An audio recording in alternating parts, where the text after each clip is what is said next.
Hello, Mr. Caleb Maupin, and thank you very much indeed for joining us in this program. Glad to be here.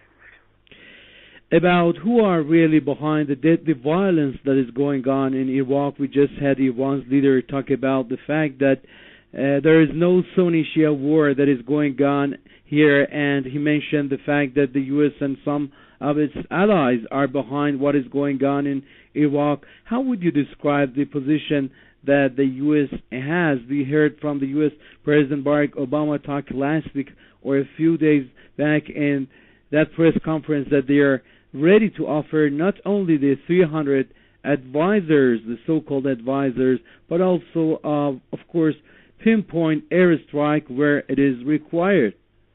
Well, it's clear that the entire situation in Iraq today is the direct result of the U.S. invasion and overthrow of the government that occurred in 2003.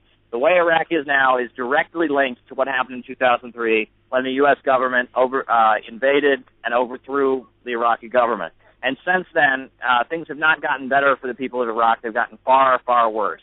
This latest incident, the talk of ISIS, this group, the Islamic State in Iraq and Levant, this group is clearly tied to the Kingdom of Saudi Arabia and to other U.S.-aligned Gulf states. That's the source of their funding, and they were being used to fight the Syrian government, and now they're in Iraq. So we're in a situation where the U.S. is essentially trying to create a sectarian war in the Middle East. It's trying to cause fighting and instability and chaos in order to keep control and to keep the region and make sure no stable force of opposition is able to grow and foment itself. And that's what's taking place. As much as the U.S. says it wants to fight ISIS, the Kingdom of Saudi Arabia does nothing without the permission of the United States. The U.S. gives the Kingdom of Saudi Arabia millions of dollars, and they're very obedient to the United States. So the U.S. is really on both sides of this, trying to create as much chaos as possible in order to keep control of the region and not allow any stable force of opposition to be formed. Mr. Maupin, do you mean that the United States administration is not concerned the activities of the ISIL in Iraq and in the Middle East, and they're just thinking that the ISIL is promoting their objectives in the Middle East? If you go to Syria, you'll see what ISIL and groups like it have done all throughout that country. They have been on a campaign of murder and torture and kidnapping, and they have been supported by the United States, by the Kingdom of Saudi Arabia, by Turkey, by other countries aligned with the United States, and the U.S. has basically unleashed ISIL-aligned groups in Syria.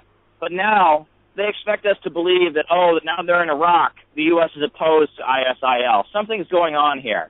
The reality is the U.S. very much wants to do what it's done to Syria, to the entire Middle East. The fact that Syria is now in a state of complete chaos, so many people have been turned into refugees, so many people have been killed.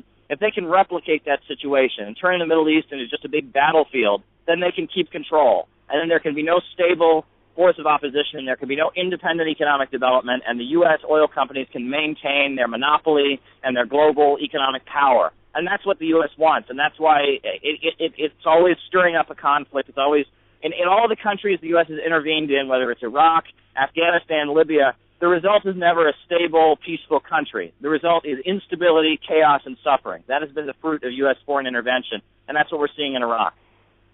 Mr. Maupin, could we also interpret this phenomenon in Iraq as a matter of fact that as a miscalculation of the United States in Syria and as a result of the American wrong policies in Syria and its support of those takfiri elements in Syria?